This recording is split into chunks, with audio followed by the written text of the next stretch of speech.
The Time Machine, Chapter 3. I told some of you last Thursday of the principles of the time machine, and showed you the actual thing itself, incomplete in the workshop. There it is now, a little travel-worn truly, and one of the ivory bars is cracked and a brass rail bent, but the rest of it's sound enough. I expected to finish it on Friday, but on Friday, when the putting together was nearly done, I found that one of the nickel bars was exactly 1 inch too short, and this I had to get remade, so that the thing was not complete until this morning. It was at 10 o'clock today that the first of all time machines began its career. I gave it a last tap, tried all the screws again, put one more drop of oil on the quartz rod, and sat myself in the saddle. I suppose a suicide who holds a pistol to his skull feels much the same wonder at what will come next as I felt then. I took the starting lever in one hand and the stopping one in the other, pressed the first, and almost immediately the second. I seemed to reel. I felt a nightmare sensation of falling, and looking around, I saw the laboratory exactly as before. Had anything happened? For a moment, I suspected that my intellect had tricked me. Then I noted the clock. A moment before, as it seemed, it had stood at a minute or so past 10. Now it was nearly 3:30. I drew a breath, set my teeth, gripped the starting lever with both hands, and went off with a thud. The laboratory got hazy and went dark. Mrs. Watchett came in and walked, apparently without seeing me, towards the garden door. I suppose it took her a minute or so to traverse the place, but to me she seemed to shoot across the room like a rocket. I pressed the lever over to its extreme position. The night came like the turning out of a lamp, and in another moment came tomorrow. The laboratory grew faint and hazy, then fainter and even fainter. Tomorrow night came black, then day again, night again, day again, faster and faster still. An eddying murmur filled my ears, and a strange, dumb confusedness descended on my mind. I am afraid I cannot convey the peculiar sensations of time-traveling. They are excessively unpleasant.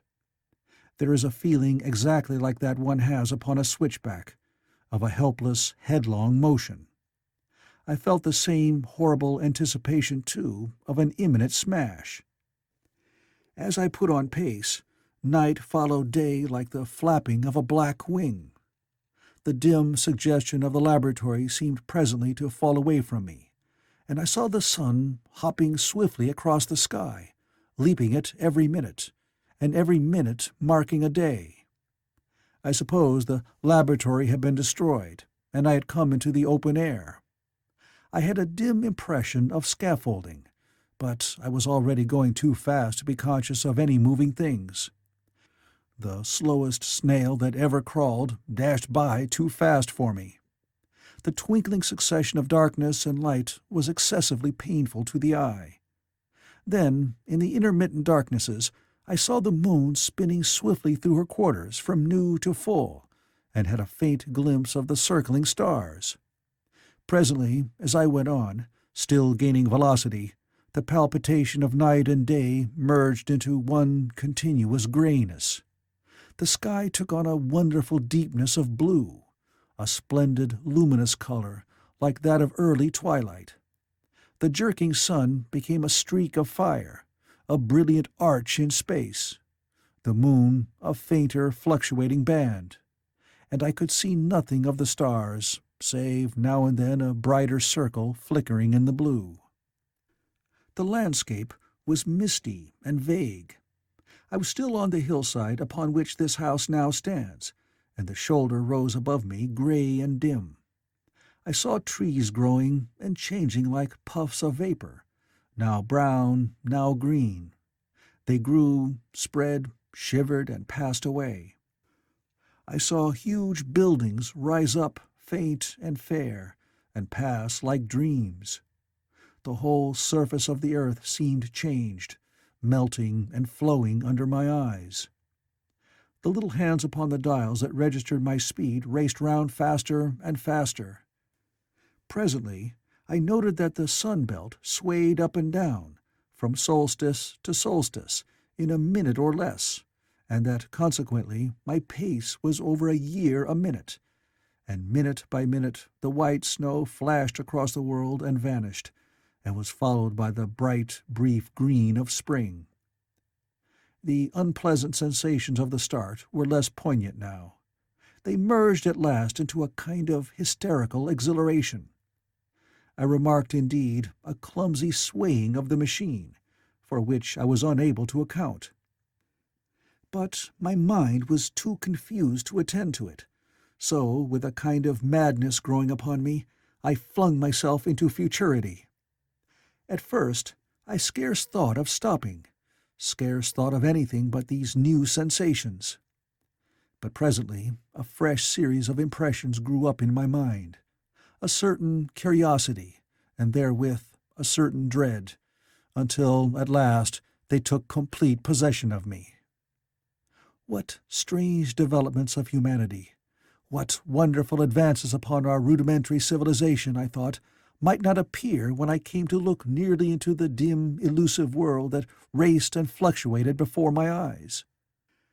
I saw great and splendid architecture rising about me, more massive than any buildings of our own time, and yet, it seemed, built of glimmer and mist.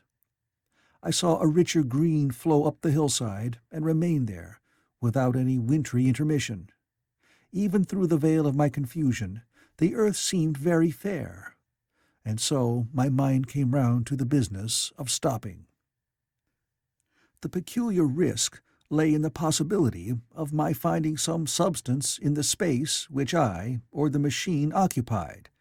So long as I travelled at a high velocity through time, this scarcely mattered.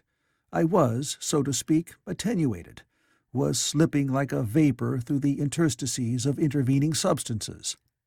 But to come to a stop involved the jamming of myself, molecule by molecule, into whatever lay in my way, meant bringing my atoms into such intimate contact with those of the obstacle that a profound chemical reaction, possibly a far-reaching explosion, would result, and blow myself and my apparatus out of all possible dimensions, into the unknown. This possibility had occurred to me again and again while I was making the machine, but then I had cheerfully accepted it as an unavoidable risk, one of the risks a man has got to take. Now the risk was inevitable. I no longer saw it in the same cheerful light. The fact is that, insensibly, the absolute strangeness of everything, the sickly jarring and swaying of the machine, above all, the feeling of prolonged falling, had absolutely upset my nerve. I told myself that I could never stop, and with a gust of petulance I resolved to stop forthwith. Like an impatient fool, I lugged over the lever, and incontinently the thing went reeling over, and I was flung headlong through the air. There was the sound of a clap of thunder in my ears. I may have been stunned for a moment. A pitiless hail was hissing round me, and I was sitting on a soft turf in front of the overset machine. Everything still seemed grey, but presently I remarked that the confusion in my ears was gone. I looked round me. I was on what seemed to be a little lawn in a garden, surrounded by rhododendron bushes, and I noticed that their mauve and purple blossoms were dropping in a shower under the beating of the hailstones. The rebounding, dancing hail hung in a cloud over the machine and drove along the ground like smoke. In a moment I was wet to the skin. "Fine hospitality," said I, "to a man who has travelled innumerable years to see you." Presently I thought what a fool I was to get wet. I stood up and looked round me. A colossal figure, carved apparently in some white stone, loomed indistinctly beyond the rhododendrons through the hazy downpour, but all else of the world was invisible. My sensations would be hard to describe.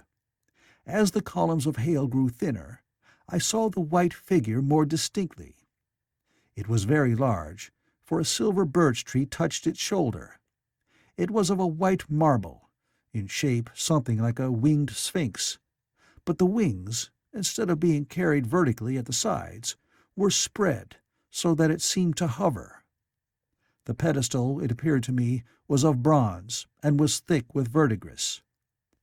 It chanced that the face was towards me. The sightless eyes seemed to watch me. There was the faint shadow of a smile on the lips. It was greatly weather-worn, and that imparted an unpleasant suggestion of disease. I stood looking at it for a little space, half a minute perhaps, or half an hour. It seemed to advance and to recede as the hail drove before it denser or thinner. At last I tore my eyes from it for a moment, and saw that the hail curtain had worn threadbare, and that the sky was lightening with the promise of the sun. I looked up again at the crouching white shape, and the full temerity of my voyage came suddenly upon me. What might appear when that hazy curtain was altogether withdrawn? What might not have happened to men? What if cruelty had grown into a common passion? What if in this interval the race had lost its manliness, and had developed into something inhuman, unsympathetic, and overwhelmingly powerful?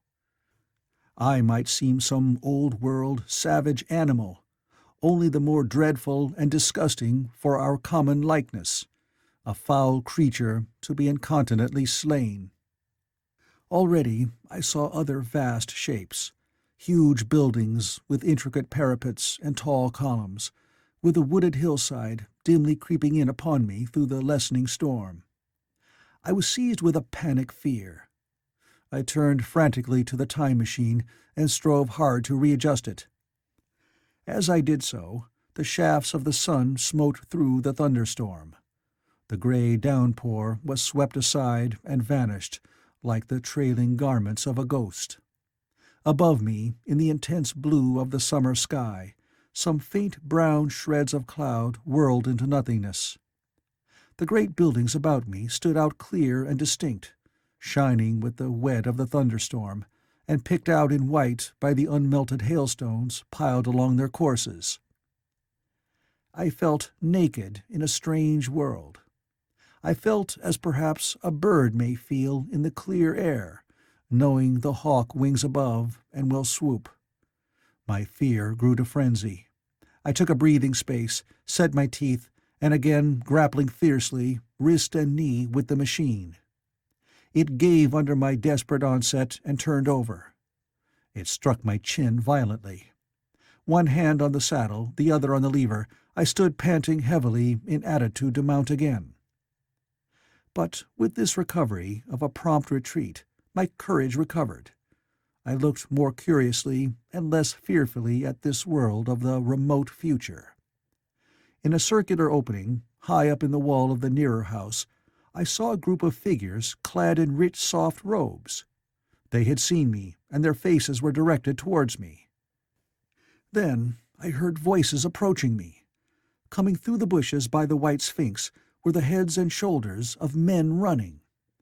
One of these emerged in a pathway leading straight to the little lawn upon which I stood with my machine.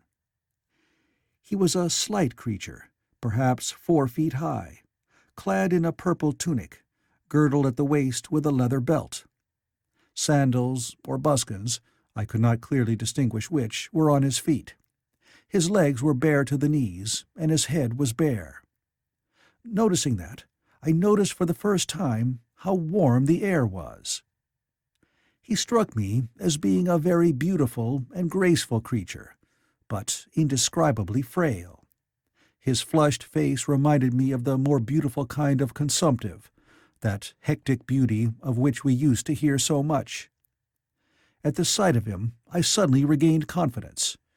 I took my hands from the machine. End of Chapter 3.